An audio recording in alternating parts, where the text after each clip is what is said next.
wabarakatuh. Kembali lagi bersama saya Pipit Oktaviani sebagai staf legal dari Lembaga Batuan Trading yang didukung oleh PT Pelatihan Profit Internasional.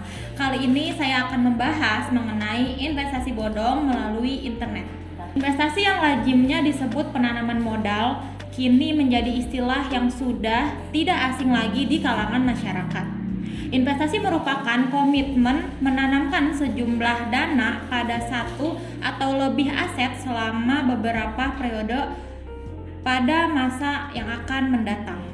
Banyaknya keuntungan yang didapat dalam berinvestasi membuat banyak orang yang menggunakan untuk melakukan investasi baik dalam bentuk tabungan di bank maupun investasi saham serta properti, forex trading, dan yang lainnya. Alasan seseorang lebih melakukan investasi adalah untuk mendapatkan kehidupan yang lebih layak di masa yang akan mendatang, mengurangi tekanan inflasi, dan dorongan untuk menghemat pajak. Ditambah lagi di era kemajuan teknologi saat ini, sarana investasi semakin mudah hanya dengan media internet yang dapat dikerjakan di rumah dan tanpa mengganggu pekerjaan utama bagi yang memiliki pekerjaan. Namun di balik kemudahan melakukan investasi online, terdapat pihak-pihak yang menggunakan kemudahan tersebut dengan memulai investasi bodong lewat internet. Bodong di sini mengandung pengertian bisa perusahaannya yang bodong atau produk yang ditawarkan itu bodong atau kedua-duanya sama-sama bodong. Lalu bagaimana pengaturan berinvestasi melalui internet? Sebagai negara hukum yang segalanya diatur dengan hukum, dalam berinvestasi di internet terdapat beberapa pengaturan yang telah ada dalam undang-undang yang berlaku di Indonesia. Dalam Undang-Undang Nomor 11 Tahun 2018 tentang Informasi dan Transaksi Elektronik yaitu ITE dalam pasal 9 dan pasal 10 menyebutkan tentang adanya keharusan menyediakan informasi tentang syarat kontrak dan adanya sertifikat oleh lembaga sertifikasi andalan.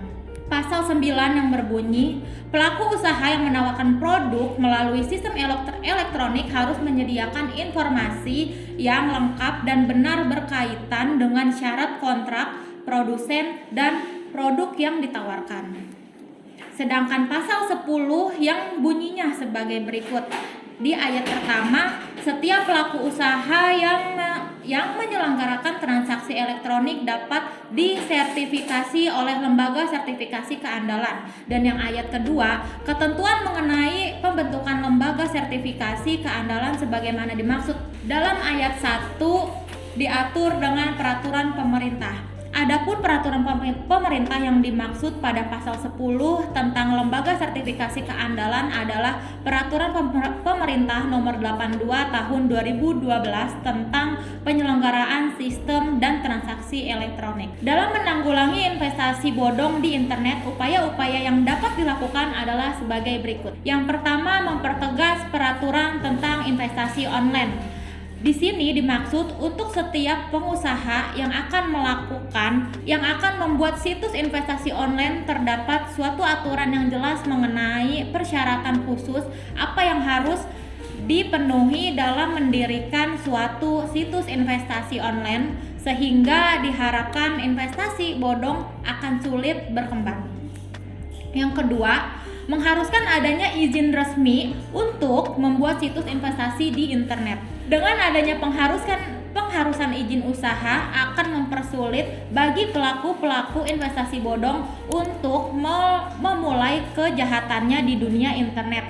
Hanya investasi online yang memiliki izin resmi yang dapat beroperasi di internet. Dan yang ketiga, mengharuskan bagi setiap investasi online adanya sertifikasi dari pemerintah. Mengharuskan bagi setiap investasi online adanya sertifikasi dari pemerintah, bukan hanya dapat melakukan sertifikasi seperti yang tercantum pada ketentuan yang ada, sehingga ada suatu bukti konkret banyak investasi online tersebut dapat dipercaya.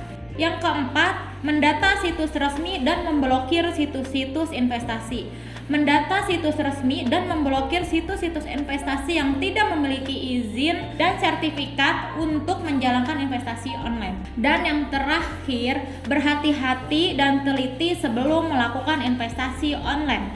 Jangan mudah percaya dengan investasi dengan syarat mudah, keuntungan yang tinggi, namun tidak ada kejelasan mengenai asal perusahaan yang mengadakan investasi online, sehingga dengan mudahnya perusahaan investasi online tersebut meninggalkan nasabahnya. Oke teman-teman, yang tadi saya jelaskan itu mengenai investasi bodong melalui internet. Semoga bisa menjadi pelajaran bagi kita semua dan tidak ada lagi korban yang terhasut dengan oknum-oknum yang dibalik semuanya. Dan tetap harus waspada dimanapun dan kapanpun kalian berada. Oke, terima kasih. Kalau kalian suka video ini jangan lupa untuk di like, komen, dan subscribe ya.